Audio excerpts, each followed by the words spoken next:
A very good evening to you. Welcome to ITV News. This is Friday night's calendar. Yes, good evening. Here are tonight's main stories. Missing Claudia Lawrence's mother Joan appeals for information almost 14 years since her daughter's disappearance. They're not knowing. It's just unbelievable. I mean, I haven't been sleeping for ages. Easing the pressure, the multi-million-pound intensive care unit, which should help patients in Barnsley. Families who used ICU in the past were emotional. It's for me dad. Is this the first time you've seen it? Yeah, it is. It's amazing, isn't it? Because it was my dad in 2017 and then it was mum last year. And if it weren't for you guys, mum wouldn't be here. The end of the line or the beginning of a new one? Decades after Beeching's Railcuts plans to revive train connections between York and Hull. And what would you say to your 21-year-old self while letters to the past are helping to launch a Sheffield band's latest single?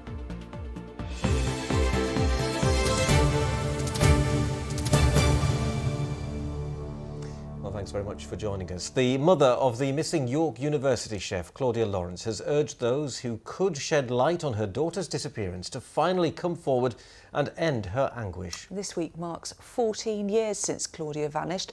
Detectives suspect she's been murdered, and despite no one being brought to justice, the police inquiry is no longer officially classed as active. But Claudia's mother, Joan, says she will never give up on her daughter and never give up hope that one day they may be reunited. John Hill reports. Hi, it's Peter Lawrence. I'm very concerned about my daughter. Fine, and what's your daughter's name? Claudia. Friday, the 20th of March 2009, and for the loved ones of Claudia Lawrence, the beginning of a nightmare that has so far spanned 14 years. What began as a simple question, why she'd failed to turn up for work at York University, has now become one of the most challenging cases British detectives have ever faced. Police believe Claudia has been murdered. Her killer is still at large. But for Claudia's mother Joan, hope that she'll see her daughter alive again is what she clings on to, despite the unanswered questions which continue to torment her. They're not knowing. Sometimes it's difficult to put things into words, actually. The emotional side of all this is just unbelievable. I mean, I haven't been sleeping for ages. I'm finding getting through the nights very difficult. Times it changes. The last 6 months have been hard. Sometimes I get frightened if I hear noises in the night, and I make sure I've locked my door. But on the plus side, I've got to have hope. I've got to keep up that hope above anything else. And I know if I give that up, that'll be the end. Claudia's father, Peter, died 2 years ago without knowing what had become of her. The family had watched as police made 9 arrests over Claudia's disappearance, but no one was charged, no one has been convicted. North Yorkshire Police describes the status of its investigation at the moment as reactive, but it says it's reaching out to the public once again for any information which could provide the answers that those closest to Claudia need. For Joan, another anniversary of her daughter's disappearance has come and gone, another Mother's Day too. She's now looking at the idea of making Claudia's house available to help others in need, but she insists she won't give up on her daughter. Whatever's happened to her, she doesn't deserve it, does she? I mean, and why? Why would anybody do this to her? Or whatever they've done, why? I need to know the reasons why. I need some justice for her. I think Winston Churchill said once, never, never, never give up. And you can't give up until I get that knock on the door to say she's been found. I can't give up. Claudia's mum Joan speaking there. And of course, if you have any information, please contact North Yorkshire Police.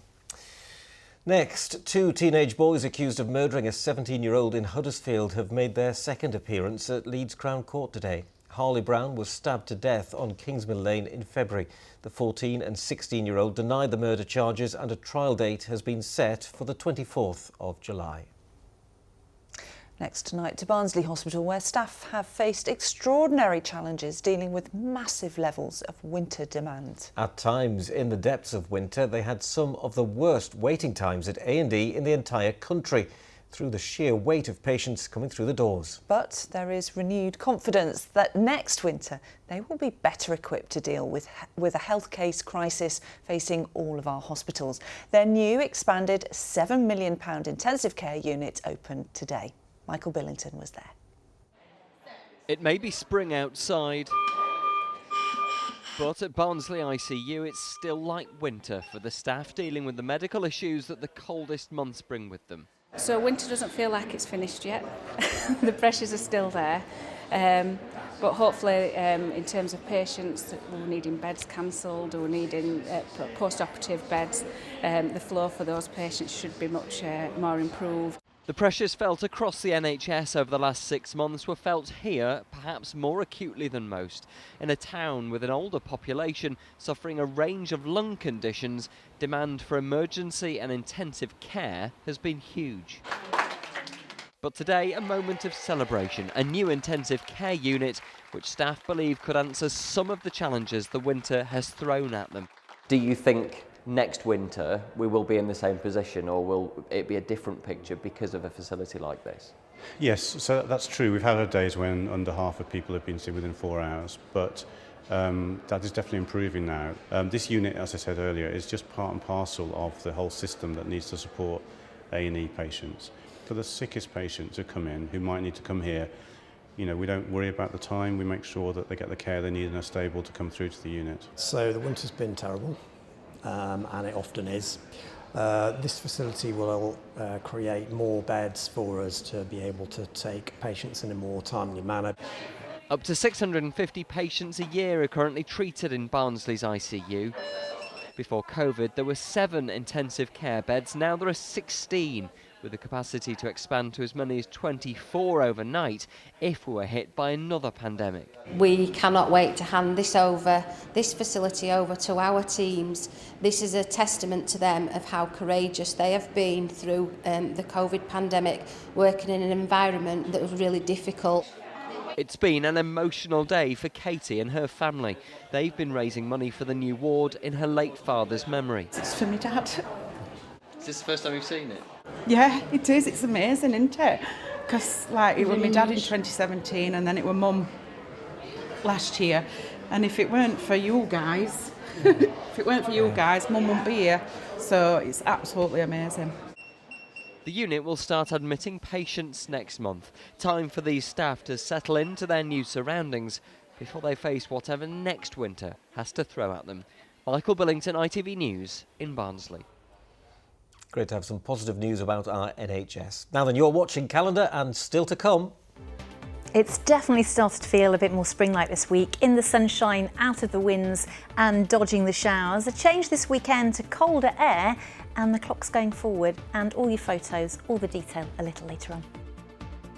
And I'm John McClure from Reverend and the Makers. I'll be talking to Adam later about my forthcoming single and art exhibition.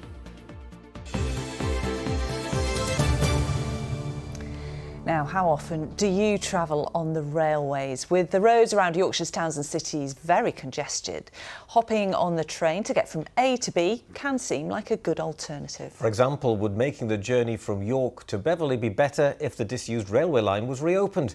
It closed as part of the beaching cuts devised in the 1960s. 60 years on, their impact is still being felt by some, while others say Dr Beeching's plans actually saved the railways. Kevin Ashford reports. To many, he was known as the most hated civil servant in the country. 6 decades ago, Dr Richard Beeching drew up a report called The Reshaping of British Railways, which led to the closure of thousands of miles of lines and stations across the country. Stamford Bridge station was on the York to Beverley line. It closed in November 1965. Campaigners have been trying for years to get the line reinstated.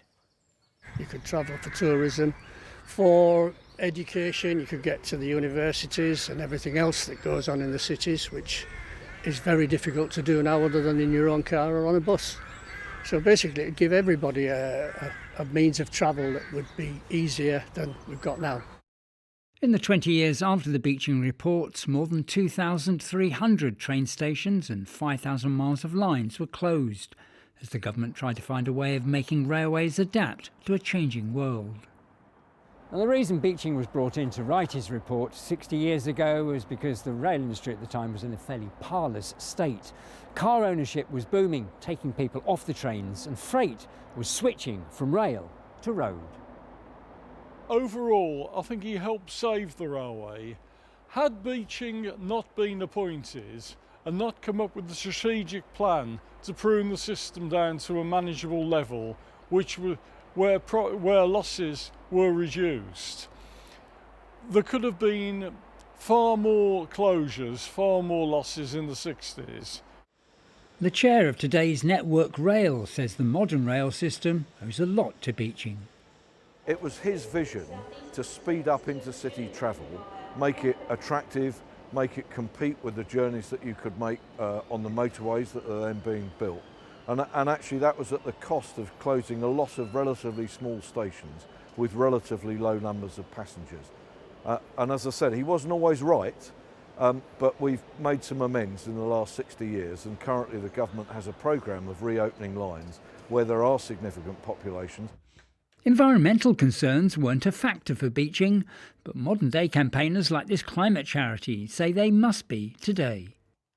When you've got forms of transport that are so highly polluting, like cars contributing to public health issues like fatal asthma and air quality issues, I think that it's a really important discussion to be had, because to fight climate change, we need to have an affordable, accessible, reliable rail network that works for everyone.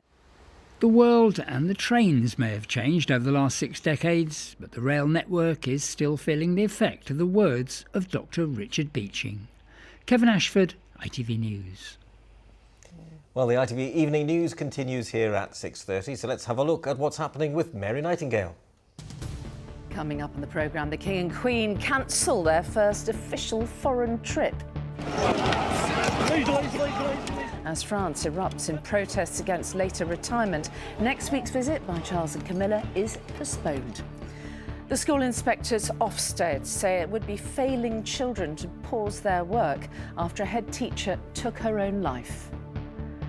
And how, for the first time in decades, you can walk in the footsteps of the King at Westminster Abbey. It's such a rare opportunity. Nobody, apart from the clergy, go up to this space. So it's going to be just a once-in-a-lifetime experience.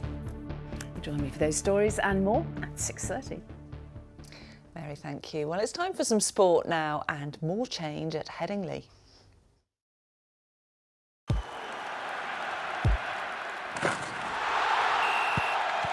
Xero Accounting Software sponsors ITV Regional Sports Report. And Arif is with us. Hello, Arif. And all eyes on Yorkshire County Cricket Club tonight. More things happening there. Yeah, that's right, Ian. Tonight, Lord Kamlesh Patel will officially step down as chair of Yorkshire County Cricket Club at their annual general meeting. Lord Patel announced he would be stepping down in January, and tonight his departure will be confirmed. He, of course, stepped into the role in November 2021 in the wake of the racism scandal. His successor, though, won't be announced until later in the year. Into Speedway now, and the Sheffield Tigers got their season off to a winning start at Owlerton last night. In a repeat of last season's grand final, which the Tigers lost, they took on rivals Bellevue. This time, though, it was the result the crowd wanted, as Sheffield produced a strong second-half display to win 48-42. Well, Arif, it's the second day of Ramadan. Yes, that's right. How are you finding it going for you? Not too bad, actually. Getting into the swing of things now. I'm not too hungry, which is always good. Oh, that's good to know, isn't it? And you've also been speaking to a footballer, aren't you, who's going through the same as you know, having to play and fast. Yeah, that's right. Bradford City's only practising Muslim Abu Isa and I opened our fast together at Valley Parade last night. We discussed what it's like about being a professional athlete while fasting 14 hours a day. As the sun sets on Valley Parade, inside the stadium's prayer room, Abu Isa, Bradford City's only practising Muslim, invites me to open our fast. Muslims around the world are observing Ramadan, where we abstain from eating and drinking from sunrise to sunset and reflect on our beliefs. At precisely 6:29, we broke our fast. So that's the first fast on of Ramadan. How did you find it? Yeah, to be fair, it was a good day. Didn't really have too much of an impact, but I'm sure it'll get harder or easier. So fasting is 12 to 14 hours. How do you cope with that as a professional athlete? To be fair, like I've obviously been experienced with this as a young kid, so obviously now like professionally, you still have to do like the right things, stay professional with like the food and nutrition and stuff like that. You need to get a lot of protein and carbs. How helpful has the club been in supporting you through this? Yeah, the club's been very helpful. Obviously, they set up prayer rooms such as this. Obviously, they've given me like a space to pray. Even in the training ground, they give me places to pray and things like that, so I don't miss out on prayers. So that's been good. And obviously injured at the moment, but I imagine times throughout your career you have played professional games while fasting. How's that been? When you're playing, to be fair, like how I found it, once you're playing it, when you're in the zone, it's like any other game. Maybe you might feel it like during the second half when it gets to like 75, maybe to the last 15 minutes or whatever like that. Then your mouth gets dry and things like that. And obviously you can't take water breaks and whatever, but that's where you just need to stay kind of mentally strong.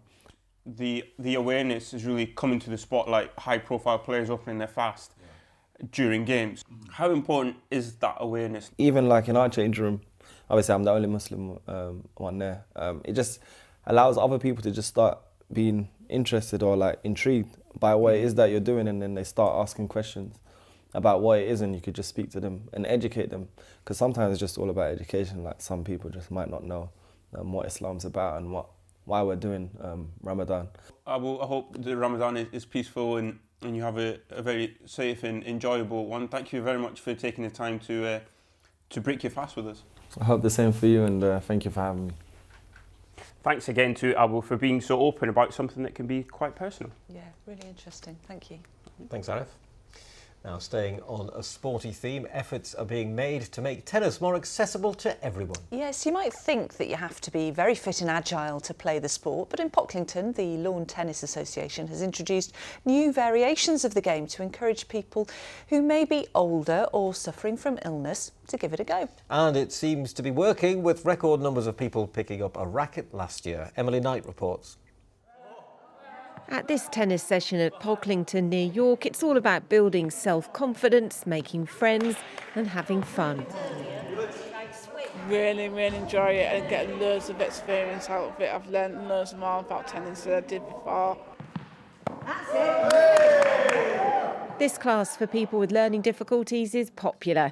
The sessions keep growing in size, with now some members wanting to book courts to play in their own time. They're getting out, doing stuff, keeping them healthy, keeping them active. That's a huge thing for them. And just gaining friends through it as well, meeting people they might not have met before.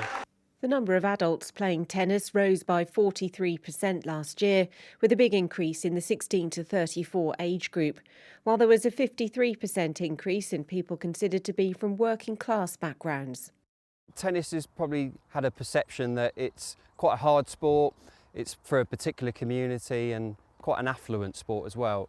We're trying to take tennis to a variety of audiences, whether that be for disabled people, whether it be engaging underserved communities in some of our most deprived areas in the country using our programme LTA Serves, or even walking tennis, where we're actually trying to make tennis more accessible for a variety of ages.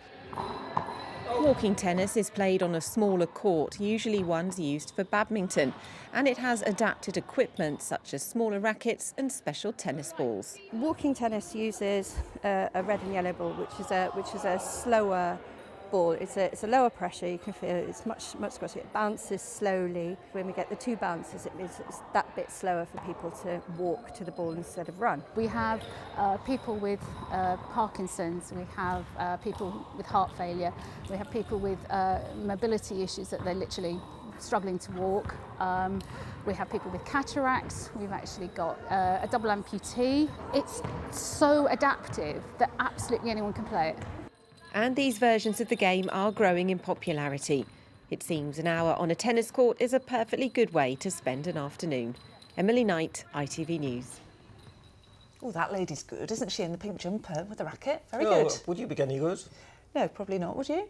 I'll be terrible. Oh, Kerry, over to you with the weather. And I'm absolutely rubbish.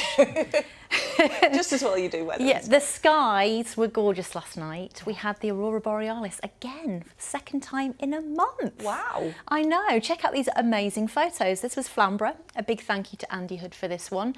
Gorgeous skies over York. A big thank you to Matt Clark for this. And also, even in Otley, a big thank you to Bryn Best for this. And this beautiful one taken Dolby Forest by Nicole and Simon of Astrodog. They're really on it. This was at 3:20 this morning, 3:20 a.m. at John O''s Field in Scarborough. And obviously the big questions are, why have we had it twice in a month and why are more people seeing it than usual? So we have a 7-year solar cycle of activity, and the last minimum was in 2019 and its peak will be in 2025. So we're near that 2025. Space weather also has seasons, so with peaks of activity near the spring and autumn equinoxes, and we've just had the spring equinox, and obviously the obvious one, the strength of the solar storm, the amount of powerful plasma from that sun interacting with the Earth's magnetic field. So that means that the bigger the storm, the greater the probability of seeing it. So ta-da! And there is a chance tonight, but it's very showery, and I don't think we'll get the clearest spells. Very showery today. Momatus clouds bubbling. A big thank you to Ian McGregor for this one. Alistair Jones for this one. These ones bubbling up over Scunthorpe. A big thank you to Andy. And also these ones bubbling up. A big thank you to Rachel in Rotherham.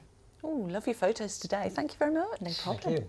See you now later. then, Lara, I must ask you, what were you doing when you were 21? What was I doing? Oh, I was just starting out as a journalist in radio. Ah, How right, I about was doing you? something pretty similar, actually, yeah. Well, funnily enough, here I am. So we obviously did something right, didn't we? So probably quite good. But what would you say if you were to write a letter to yourself, 21-year-old Lara? Oh, what advice, that kind of thing? Oh, I don't know. Maybe don't eat so much chocolate.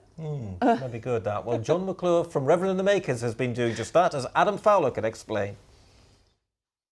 Yes, since John McClure from Reverend and the Makers put out a tweet asking for people to write a letter to their 21-year-old self, the response was phenomenal. Hundreds of replies came in from some well-known faces as well. We've got Jeremy Corbyn up there, you've got Pete McKee, who's a huge name here in Sheffield, local artist, Sporty Spice as well, Brian Eno over there on the back wall, and on this one, letters from Shed 7, the actor Maxine Peake, and Supergrass as well, and the Kaiser Chiefs. And the main man himself joins me now. John, how did all this idea come about? Well, it was a bit of a sort of challenge set to me by my friend Danny, who I wrote the album with, and he says, why don't you write to yourself when you were 21? I thought it's a great concept, so I got really involved in it. It's the first song I've ever written where I sort of felt a bit sort of emotional. I cried a little bit while I was writing it, and obviously there's a bunch of mistakes I've made in my musical career and my life, but also some stuff I've done well, very therapeutic, cathartic thing to do. And I kind of thought, well, this would make a great social art project. You could open this up to everybody. What would you say to your 21-year-old self? So members of the general public wrote in, had a bunch of sort of celebrities, journalists, MPs, various people, and it's been overwhelming. We've had so much interest in it. My friends down here have recently bought Fagans, guys from Walk Films, Arctic Monkeys, James, who started Tramlines. He said, come and do it in back room. We'll have a little bit of a soft launch, hopefully build it up to be a bigger exhibition. And yeah, I'm overwhelmed. It's been wonderful. And you've got a particular favourite that you've picked out for us as well, but this one is not from a big celebrity as such. Well, I mean, he will be one day because he's a little rock star. But this is Reggie, me and Laura's little boy. He's 5, and he's wrote to Reggie. He's writing to his future self, obviously, to when he's 21. He says, to Reggie, don't be mardy, don't get drunk, keep playing football and doing art, have fun. Love from Reggie, age 5. Wonderful. Sound advice. And it's not just what we can see here in the pub as far as the letters are concerned, John, is it? You want to put an exhibition on? Yeah, I mean, the letters are still flooding in. The interest's been kind of insane, really. I'm hoping, I don't know, maybe we could go to an art gallery, a bit of an audio-visual component. And obviously the album itself is out at the end of April. If you can buy it, viewers, get us in the top 10, I'd be much obliged. And yeah, long may it continue. Fantastic, thanks very much, John. Brilliant idea here, and as John says, album out at the end of April. Always something to look forward to when Reverend of the Makers have got a new one coming out. Quite right. Thanks very much indeed to Adam. Now then, while you watch the weather from Kerry, I'm going to write a letter to myself. OK, All right, good Lara? idea. Right, dear Ian. Here's Kerry. Good visibility on the horizon. TUI sponsors ITV Yorkshire Weather. Hello again. The weekend is almost upon us. It's been a bit of a tease over the last few days with plenty of sunshine to start the day, but then the cloud bubbling up and yes, of course, the showers for later. So a big thank you as always for your photos, weather photos at itv.com. So essentially it's a mix of sunny spells and showers as we head into Saturday and Sunday. Not quite as strong the winds as they have been over the last few days, but still gusty and blustery, particularly where we get any heavier downpours, and it will start to feel quite a bit colder by the time we reach Sunday. So this has been the story so far today. Those showers forming in bands, pushing from southwest to northeast across many parts during the course of the day, and they will just continue to feed in as we head through into this evening and overnight tonight. Some on the heavy side, accompanied by strong and gusty winds, maybe in excess of 40 miles an hour right over the tops, and those temperatures therefore nothing too chilly, but starting to get a little bit colder as we head into Saturday. There are sometimes 5:57 and 6:28. So a showery day tomorrow. There will be some sunny spells in between the showers. We start off quite cloudy first thing, and maybe those showers forming in bands once more into the afternoon. On the heavy and blustery side, temperatures will be fairly mild into double figures, but we'll start to see that colder air dig in from the north by the end of the day. Could turn anything wet a little bit wintry right over the tops. And then as we head into Sunday, quite a bit of cloud expected, that cold northerly wind, so feeling chillier than the 7 or 8 Celsius on the thermometer. So Sunday, a mixture of sunny spells and a few rogue showers. Monday, dry and bright inland, but some sleet and snow showers out towards the coast. A return to overnight frost, but pretty short-lived by the end of Tuesday, mild but unsettled. TUI sponsors ITV Yorkshire Weather. There you go, and don't forget the clocks go forward 1 hour officially at 1 a.m. the early hours of Sunday morning. So we lose an hour's sleep? We do. Oh dear, short weekend. Spring forward, fall back. Yeah, I get it. That's it from us. Have a great evening. Late news after news at 10. Bye-bye for now. Bye-bye. Bye.